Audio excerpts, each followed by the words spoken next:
Assalamu alaikum, everybody. This is Imran from A Continuous Charity. I pray and hope that you all are well. We got another fantastic live for you tonight. We are joined by Mohammad Alshaikh, who is the youth director and Islamic studies teacher at the Mesquite Islamic Center and is also a Qalam student. Mohammed, how you doing? Assalamu alaikum wa rahmatullah. Alhamdulillah, I'm doing well. Happy to be here. MashaAllah. Thank you so much for joining us. I know stressful times, everybody has something going on, so thank you for finding time and joining us and hopefully benefiting our viewers and our students. Of course, no problem. Thank you for having me. It's my honor to be here with you guys. So I'm gonna get straight to it, Mohammed. You know, you and I have had some conversations in the past about youth work, and as I started off the show, you are serving in a capacity where you serve the youth. So I hope my assumption is right. You didn't get into this work because it's paying you six figures and you get a nice car and all the amenities. What was the reason you joined the job? You're absolutely correct. None of that was part of the package, but I guess I just have a love for youth work. I found myself involved with youth projects, with Masajid from a young age, and it's always been one of my biggest passions. I guess things I look forward to is to have these interactions with Muslim youth. I don't think that my career, my future aspirations is to work with the older generation. I hope that Allah subhanahu wa ta'ala will allow me, to be of benefit to the younger generation, people my age and younger. So what is it? I mean, I know that you're part of that category considered youth, but what is it particularly about youth work that is compelling? What is the reason? Yes, you started at a very young age, but why are you involved with the youth? What's the rewards? What type of joy do you get with working with the youth? SubhanAllah, that's a beautiful question. And it's something I constantly have to ask myself. And I think all youth workers have to revisit this question often. And at the end of the day, you have to really have ikhlas. You have to have complete sincerity in that you're doing this for the sake of Allah subhanahu wa ta'ala. If I were to sum up youth work to the broader Muslim community, I would say, La hamdan wa la shukura. There's no gratitude and nobody thanks you. You really have to be humble doing this job. You have to do it for the sake of truly looking forward to allowing Islam to grow in America, instilling the seeds of faith in the Muslim youth. Because, I grew up just like many others where you're Muslim, but what does that really mean? And I think my, greatest passion is to really get people to realize what that means and embrace it and be proud of it. So let's go back to the no gratitude part of it. I mean, why do you think that it is such a neglected? I mean, if we look at it, and I hate to use the phrase common sense, but our youth at any time and age are going to be the future. They're going to be the future. So in the 90s, whoever were the young guys then, we're going to be the future in the following generations. And right now, you guys are going to be the future leaders and future workers and future people who are running the different organizations and such and that. So why do you think there's this trajectory, this history of youth work and youth being, I wouldn't say disregarded, but maybe not getting the focus and support that they deserve? That's a great question. I think I could break that into two major points. Of course, there's a lot to be said. But number one, I think many Muslim organizations or masajid at large really see youth as a liability. I think they're afraid of getting the youth too involved, given that they're nonprofit organizations and they don't want anything to happen on masjid grounds. If I may speak a little bit freely, they built this beautiful home for them to go pray in. They don't want anyone messing it up, even their kids. So I think that's number one. And then number two, I think that many organizations are already struggling, to find an imam, to even have, daily prayers and Jum'ah and so on. So they see youth as, something that's an extra add-on. like this is a premium. After we have everything settled, then we can worry about the youth. Hmm. Which I actually think it should be flipped. Hmm. I really do think that, our youth should be the focus, and the new masjid chandelier and the new carpeting, should be secondary. But, subhanAllah, I just think that those two combined, that, it's very difficult to be fully embracing to youth, given just, the politics of it. And then second of all, just the resources maybe. So let's focus maybe on some of the issues you see when dealing with the youth. What are some of the things that they're going through and whatnot? But one thing that I want to preface that question with is that, ACC, we give interest-free loans to students so they can pursue their higher educational dreams. And I think probably both of us collectively agree that education in general is enlightening. It can be empowering. It increases your critical thinking skills. It gives you exposure to different cultures, different people. So overall, it's a benefit. But one of the reasons I bring this up is because one of the challenges facing the young generations, Generation Y and Z, is that the cost of education has become so astronomically high, and the quality of education is not what it has been. So when I look at some of the things that, even I have criticized the youth in the past, and it's often that the older generations are very critical of the subsequent generations. But if you look at a generation that maybe has more stress than any previous generation, with a few exceptions, in terms of the amount of violence that they see from a young age, that's normalized, from the amount of money that they have to save up or spend to go to school, to potentially possibly start a business, to buy a house. There's so many statistics on the young generations are not able to buy houses like the previous generations. They're not able to start businesses like the previous generations. They're not able to get married, and it all goes back to money. So what are some of the stress factors and some of the problems you see facing the youth today from your work? Yeah, you beautifully said it. I think a lot of the issues you addressed are mainly focused on maybe college-age youth, or a little over, maybe people who are graduated and so on. But I think at large, a lot of what you said is really what's impacting the youth today. The fact that, many of them are exposed to violence, not only violence on TV, but, possibly just seeing, the news all the time. It's actually a very scary world we live in. SubhanAllah, especially seeing 2020. You have things like the coronavirus, you have different, wildfires. SubhanAllah, you have things that are now even happening politically with different movements and so on. It's really hard to consume that all and really process it. And what's left with many of our youth is they don't know how to process it. Or what they do is they reach out to people that are explaining it, and those aren't always the most Islamic resources. These are usually people that, could be on either side of a political spectrum, being super liberal or super conservative. And our Muslim youth are, being forced to choose a side. It's really hard to, live in America without really picking a side. So what's happening is, I think there's a big dichotomy, especially with actually what I've noticed with young Muslims specifically, that you either have to choose to be extremely liberal or extremely conservative. That moderate Muslim, that middle ground, is a very hard path to seek. And I think a lot of that has to do with there being a lack of youth directors and youth counselors and youth mentors to really show people a way to live as a Muslim and to, navigate these challenges. There's that. And then there's also, again, just, they're being exposed to things that maybe, our parents' generation or even older than that, might have never even imagined being exposed to until they were full adults. Things like, just different, I guess you could say nudity, or, things that are super accessible. I mean, we have, super laptops, super computers in our hands all of the time. The amount of things they can access at any moment, halal and haram, is just so quick. And that really corrupts the mind. And subhanAllah, now we see even these small C's that, we were overlooking when we were younger. As someone that now has friends at this age and, is someone working in the community, I see it manifesting in very scary ways, with people maybe leaving the religion, with people that are choosing to practice the religion, but picking and choosing. I don't by any means want to call anybody out, but I think there is a trend of, let's say, sisters that don't want to dress modestly anymore, or brothers that, will be drinking, using drugs, and that becomes very commonplace with Muslim youth. Whereas maybe a generation ago, that was something unheard of, subhanallah. And there's just so many factors, things like, even in schools, in the American education system, Islamophobia is rampant. Muslims grow up, being afraid to call themselves Muslim in school. 9/11 comes around and every Muslim kid is looking down. Mm. So I think that's another big part. So there's just so much to be said on this. And I think what I can sum it into is that we're living in a new world.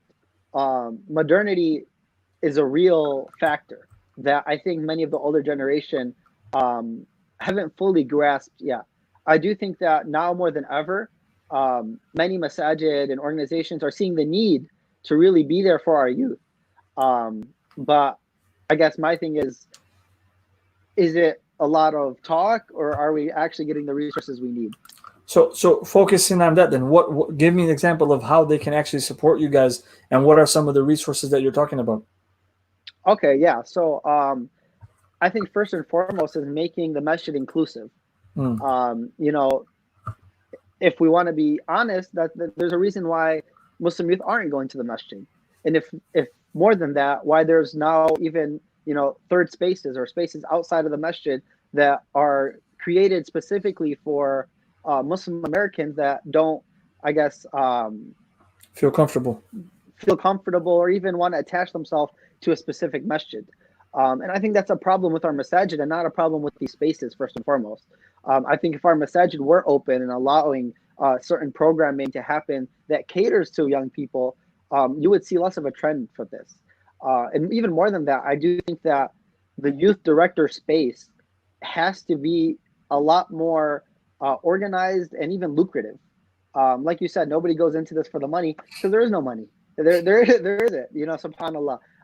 I mean, nowadays, what we're having happen in a lot of masajid is they're hiring imams and tagging on youth director. But in reality, a lot of those imams really don't do youth work. Other than the idea that maybe if a youth wants to talk to them, they'll sit and talk to them, but they're not equipped with, the real necessities or even knowing the culture that youth are facing. So I think that hiring youth directors, qualified youth directors, maybe students of knowledge or people that have the managerial skills to organize programming for the youth is the most important thing. Because our masajid and even all Muslim organizations love working off volunteer work. But as many scholars say, as I've heard before, even from Ustad Suhaib Webb, if you're gonna pay for part-time work or you're gonna work off volunteers, you're gonna get volunteer quality. You're gonna get part-time quality. Subhanallah. So I do think that's another huge factor. Just as a side note, and I don't want to focus on this, but what do you think happened where we started falling in love with the chandeliers and the expensive carpets as opposed to falling in love with the spirit, which is like the actual work, in engagement, interactions, holistic development? Like how do you think, or how do you hypothesize that happened? I could only, I guess, hypothesize, as you said. Sure. I can't say, of course, any reason why or so on, but I think there's a common trend among masajid and masjid boards. And I think this was a little bit, it's changing. I do think that there is improvement in the community, but I do think for a very long time, the masjid became back home, poured over here for many people. It became an ethnic site. It became a cultural site, even more than it was an Islamic site, even more than it was a masjid. I think a lot of people wanted the beauty of whether it's the Middle East or Pakistan and India, and they just wanted to bring it here. As some people I know say, like especially young Muslims or even people from the Black Muslim community, it sounds like they took the sand from Palestine and dropped it in America. Like that's what a lot of these masajid look like. They just really want to hold on to what it is back home. And many of the older generation are willing to pay for that. They want their carpets nice, they want the walls beautiful, and they want the chandeliers. They want an imam that has a beautiful recitation, and that's really all that matters. And it's a sad reality that a Muslim youth doesn't walk into the masjid and look for the chandelier. He doesn't look for the walls. He looks for someone that's going to welcome there. SubhanAllah, something beautiful. I'm not going to mention the space specifically, but there's a space in Texas. Some of my friends came and visited at this masjid or musalla, and they were greeted with a brother that said "Assalamu alaikum" to them, welcome. And he said that really stuck with me. That in the Chicagoland area, I've never been into a masjid where I was greeted with a smiling face and someone said welcome to me in the masjid. You know, and he said, like, I just felt that I was never welcome at the masajid. I was always looked at like I wasn't supposed to be here. And I think that it's very important that the older generation and even the newer generation coming in really factor in that it's people over buildings. You know, it's all about human capital. You know, that's the reality that I think we need to focus on. Because even myself, I've been doing, alhamdulillah, youth work for, you know, over 5 years now. And I think that in my personal experience, and even people that have shared their experiences with me, there's a reason why a lot of youth activists go quiet or quit. And it's a very common trend among many masajid that, you know, the most vocal and the most active members of the community leave that community. Right. And I think that's indicative of a big problem we have. We're not investing in human capital in general. That's something that we really need to focus on. So go back to what you said about when I asked the chandeliers questions. You said this is a way for them to import their culture from back home, so that the potential stakeholders and donors feel more comfortable. Maybe they feel to some extent it's like a social club. So do you feel? Can you make a correlation between importing of culture and youth being disenfranchised and being frustrated and leaving? Do you see that there's a correlation in the sense that some of the issues that the youth have are directly related to these cultural interpretations of the religion, maybe, or cultural nuances that are brought into like American culture? Oh, 100%. I definitely think there's correlation, and there's good and there's bad. I do think there are parts of culture, I guess non-American culture, that really do help, you know, Muslims. I do think that maybe like with families, there's a strong bond in Muslim communities. The idea that maybe families pray together, or at least, you know, go to Islamic functions together. I think that's all there. Or Ramadan is still a holy thing, even though you're not in a country that's, you know, completely celebrating it. But I think the other side of that is, you know, we have this idea, or a lot of the older generation have this idea that everything in America is haram, that everything is impermissible, and they instill that in their kids from a young age. You know, you ask your parent, "Can I have pizza?" Instead of them saying no because they don't want to buy you that pizza, what do they say? It's haram. Or, you know what? Hey, can we go to Six Flags? Can we ride a roller coaster? It's not because they don't want to take you. It's why? It's because it's haram. So Muslim youth grow up with this idea that haram, haram, haram. And, you know, they get fed up. They see this religion as very restrictive, as, you know, something that's not inclusive of American culture. And then they have to make a decision. Do I want to be American or do I want to be Muslim? And I think that's mostly our fault, is we're not allowing them to really embrace the place they live in. You know, I haven't, I guess, really decided whether I would call myself, I guess, an American Muslim, Palestinian American Muslim. Am I just Muslim? Am I just Palestinian? Like, there's, you know, all of these labels nowadays that, you know, it's hard for young Muslims specifically to identify even. Again, it's where do you lie culturally? Where do you lie religiously? There's a lot to it. I think even that question, to be honest, it's been kind of it's been given too much importance, in the sense that, like, people just need to chill out a little bit and just I mean, here we are, man. We're in a great opportunity. We have, you know, we have businesses here. We send our kids to school here. We get married in this land. We have fun in this land. I mean, of course, all halal and permissible stuff. Of course. So, I mean, it's part of our makeup. This is who we are. I want you to make a connection between what you said in terms of you gave the example of the pizza and the Six Flags. So more generally, would you say that some of the issues for the kids is that they're just not able to have fun with their families? Like, the families need to do a better job at setting up fun activities, whether it's barbecuing, picnics, taking your kids for go-karting, golfing, bowling, whatever it may be. 100% agree. I think that it's very common with at least the immigrant community more than those that maybe have been born here and now have kids, to kind of neglect family time. You know, at least in many Arab communities, I can say, being that that's more of my background, many of the dads, you know, go to work early in the morning, come back late at night, and don't spend time with their kids. Or when they do spend time with their kids, like they have that day off, they just want to rest because they're so tired throughout the week. SubhanAllah, even Eid became not sacred anymore. Muslim families go out for Eid Salah, go home and just go to sleep. They take their Eid nap. They look at other kids that are celebrating 21 Christmas. days of Christmas and Easter and Halloween and Valentine's, all these different holidays, and then they get these two holidays, Eid, and the parents are angry, missing Salah, focused on what they're wearing more than how was their experience. SubhanAllah, all these things. And even nowadays, economy hit, so did the Eid money, Eid gifts. So, it became something that no one looks forward to. And I think, honestly, that's something that we as a community really need to bring back. The idea that even if Muslims come together for only Eid, because there's always that idea that, oh, wow, this is your only Salah you're praying. You're coming for Eid Salah. We don't see you the rest of the year. Even if it was that Salah, like, I think we have to, as a ummah, be very accepting of the community at large. It brings great joy to me when I go to Eid Salah and there's thousands there, rather than when I go to a community and it's a very small amount of Muslims, because they feel that they can't come to the masjid. Just and that's specific to Eid Salah. Not to say, of course, we neglect our salahs or anything in that case, but just I think there's exactly, Eid is Eid.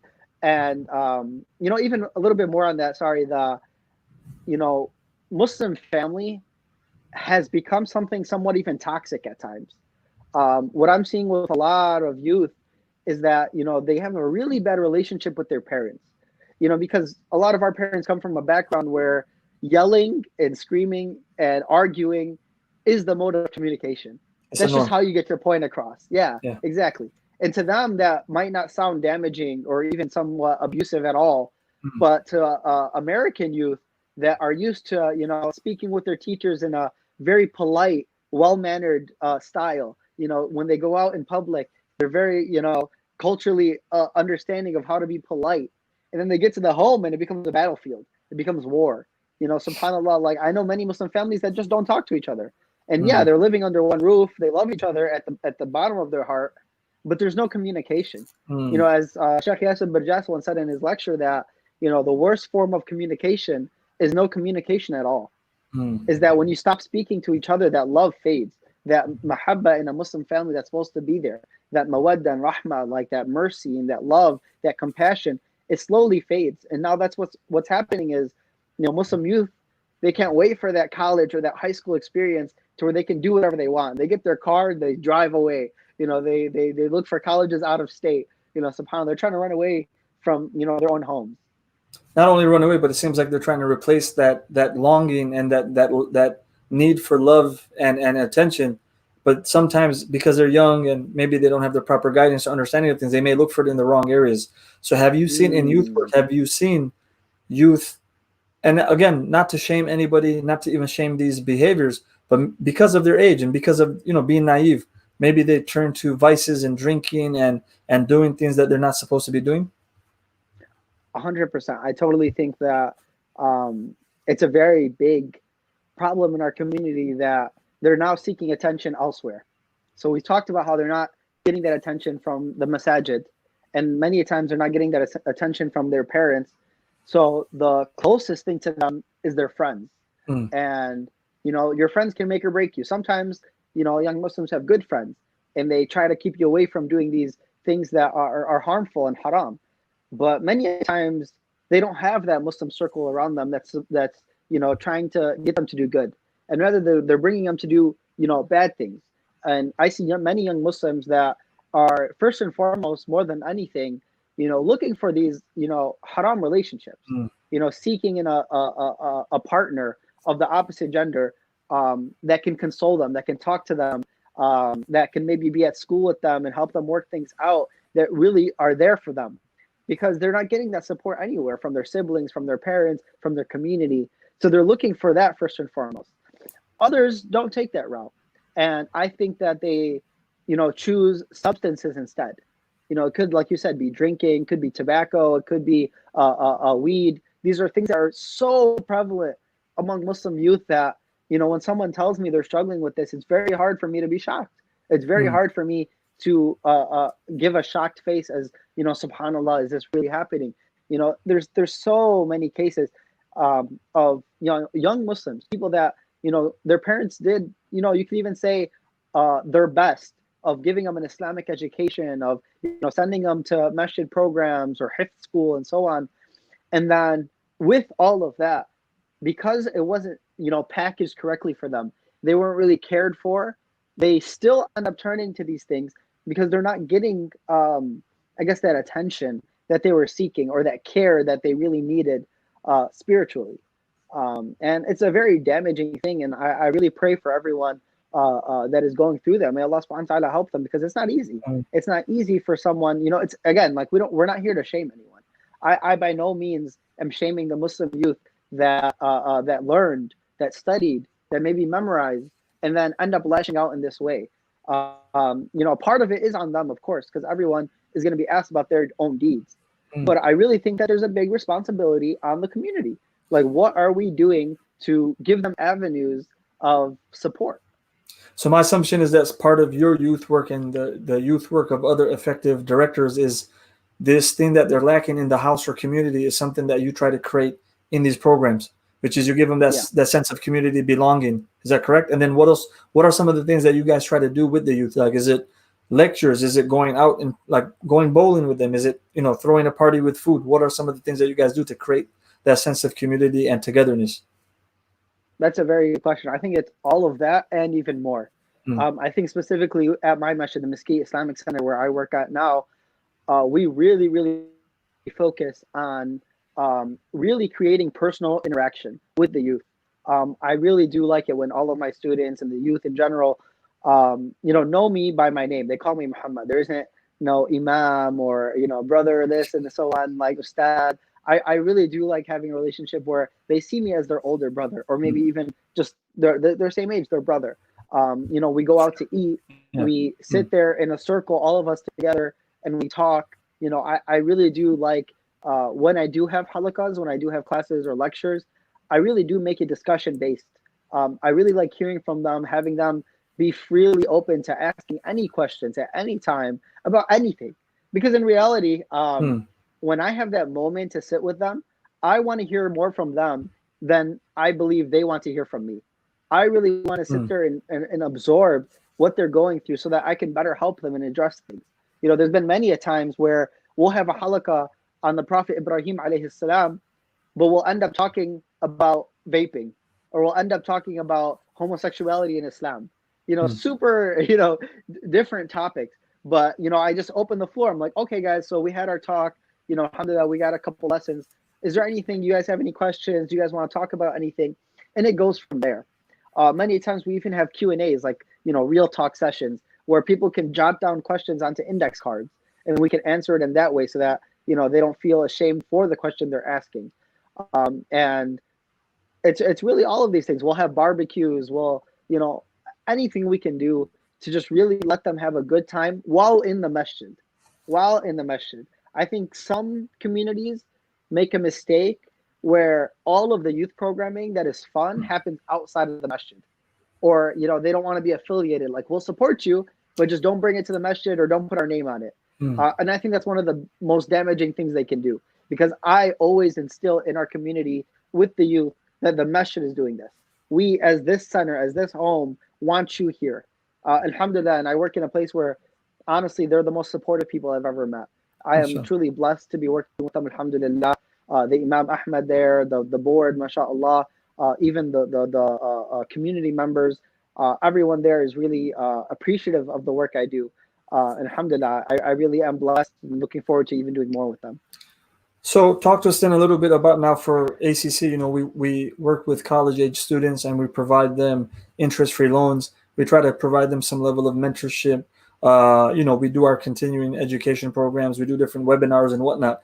But what are some things that you would like to put in our periphery in terms of things that we should keep in mind when dealing with our students? How are some other ways we can help these age students specifically? That's a great question. I think maybe one idea I'm having at the top of my head is maybe reaching out to specific chaplains or maybe MSAs, and supporting them in their functions. Because I think that's another big part of the equation. The Muslim Student Association is the masjid of the university. For many Muslim youth, that's actually their only interaction with Islam. Going to those dinners, going to Jum'ah at the school, and so on. So it might be great to, on top of giving, alhamdulillah, these amazing loans, maybe reaching out to these organizations and setting up some type of partnership, with these organizations, saying, how can we help? What can we do to be there for you guys? And maybe seeing from them what they can do to help ACC. Maybe they can help with advertising, or, finding more applicants that are of quality, and so on. And then just very quickly, I think we focused a lot on the older generation. You brought that up earlier as well. Talk to me a little bit about how you work with the younger age children. Okay, so and what are some of the problems? I like splitting. Yeah, sorry, what were you saying? Yeah, and some of the problems that they face, because we talked a little bit about the problems the older children and older youth face. But what about some of the younger youth? Great question. So I shockingly, this one's a little bit more shocking because they're younger. I'm finding that even though they are younger, now at a younger age, they're facing things that the older generation, like the older Muslims that are already in college and high school, are facing. There are kids that are in elementary school that are being exposed to pornography. People literally like 9-10 years old, subhanallah. People in middle school, they are already experimenting with drugs and with dating and so on. And it's a reality of the community. I think more than that, though, I guess for the general mass of students I see, they're not struggling with these things. I think that these cases are there, but for the most part, I really do think that the biggest problem that is facing this younger generation is Islamic education. Many of these young Muslims don't know how to correctly pray. They don't know how to read the Quran. They don't know. They don't have any resources of learning about the stories of the prophets, or about the seerah of the Prophet Muhammad sallallahu alaihi wasallam. Like, I would sit in classes with people who are in high school speaking about the Prophet's stories, and it's the first time they've heard the stories of the prophets, and that's a shock to me. How are we not reaching our youth at a younger age and sharing these role models with them? Because they look up to people, like LeBron James, or, all these different movie stars and so on. And we're not showing them anyone to look up to from the Sahaba, or even from, Muslim, I guess, like scholars that, are there for the youth. So I think that the biggest issue I see is education. I think we really need to start transforming even the weekend schools, making sure our weekend schools are good spaces for our youth. Because my generation and older than me are the people like, I would never go there. I would never go to weekend school. I'll never send my kids there, because all I got at was they were yelling at me. They were screaming at me. It was so boring and so on. So at my weekend school, at the masjid that I work with, my biggest thing is I want them to have an enjoyable Islamic experience. Where they're watching videos, reading books that intrigue them, and having lectures and discussions that they can truly benefit from, and interests them. So I think that's very important, especially for that middle school and elementary school youth. So what I'm getting, irregardless of the age group, there's a educational process, meaning there should be some type of learning going on, whether it's in the household or at school. There's a social element where, you work, but you also play, right? So the family should start doing things together, whether it's going out to an amusement park, watching a movie, a halal movie, of course, going bowling, something like this. And then there's also the element of maybe giving the youth some attention or a voice, recognizing them, like you gave the great example of when the musalla or the masjid in Texas, where your friend from Chicago walked in, and just because someone greeted him, it stood out to him, right? Like, someone greeted me, someone acknowledged me. So it seems like the fixes are not very complicated. Not at all. I think that if we really want to condense it even more, is making our communities prophetic. Just really embracing the sunnah. How was the Prophet ﷺ when he treated kids?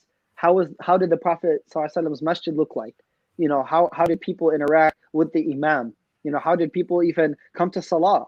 Because even our salahs have become so become robotic, where people walk into the masjid, they stand there, they pray, and they go right home. Like, even spiritually for Muslim youth that maybe don't even understand Arabic or the Quran, to them, they really lose love for even ibadah, of worship of Allah subhanahu wa ta'ala. Mm. So I really do think that by making it a prophetic community, of having the idea of inclusiveness and openness, that many of our youth will start returning to the masajid, or even if they are, having a deeper love for the masjid, inshallah.